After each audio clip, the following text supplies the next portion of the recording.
Kuya and ate, good evening. Coffee muna tayo.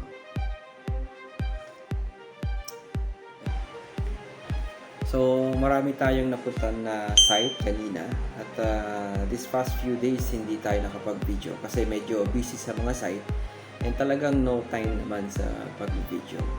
Pero ngayon, since hindi ako nakapag-video for ilang days, ipapakita ko sa inyo ano yung ginagawa ko every time bago matulog. So, normally, yan yung notebook, especially pag nalalagyan ko ng time, and gumagawa ko ng mga sketches para sa mga furniture collection ko. Tara, samahan nyo ako sa ating pag-sketch ng mga furniture collection.